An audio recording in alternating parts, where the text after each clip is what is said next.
Morning, kids. My name's Richard Koenig. If you don't know me, most of you don't, I'm sure. But I'm going to tell you a little story about this one time at bank camp. There's one time at bank camp, I had to go inside the lobby. Well, I hate going to the lobby, but I couldn't get around it today. They wouldn't do it through the drive-thru. I already tried it. So as luck would have it, when it was my turn to be in line for a teller, I get this beautiful little 19, 20-year-old blonde girl. And I mean, she is smoking hot and beautiful.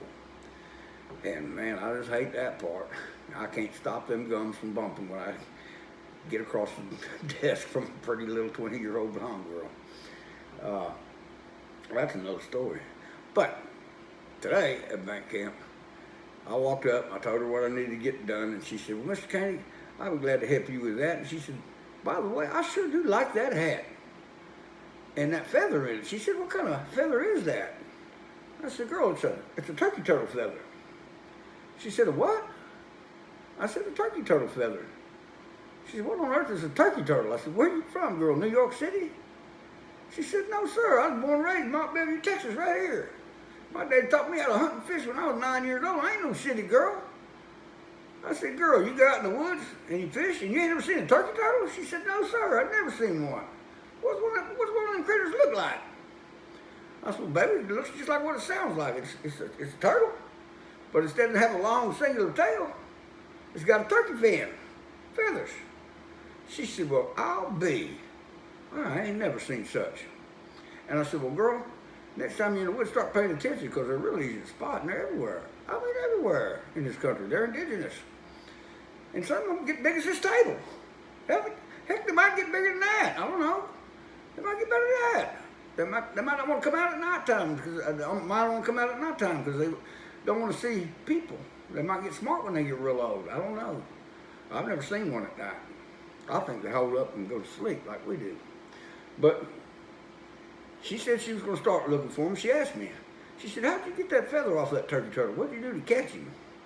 I said, well, girl, it's really easy to get a feather off a turkey turtle. Everybody in the bank is closing in on me, getting close to me, where they can make sure they don't miss the punchline and what this girl does when after the punchline.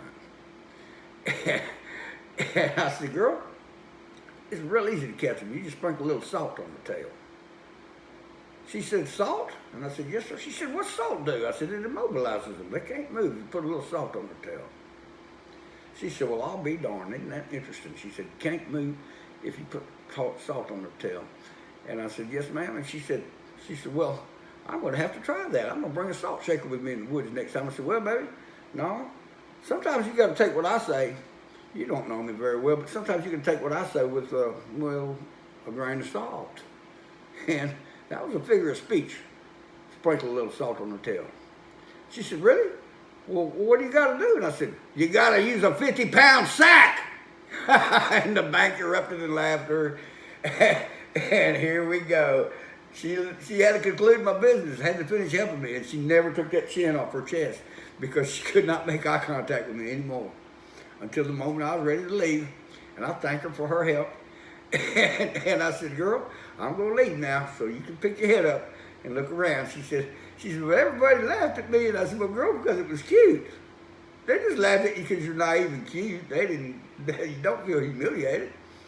She said, well, you have a nice day, Mr. Koenig. Well, I had noticed in my peripheral vision that the bank manager, the branch office manager, was listening to the story too. And she laughed just like everybody did. And that's the next story. I'm going to take a little break for a minute, but here in a couple of minutes, I'll tell you about that story. Because I like telling stories. I'm pretty good at it, ain't I?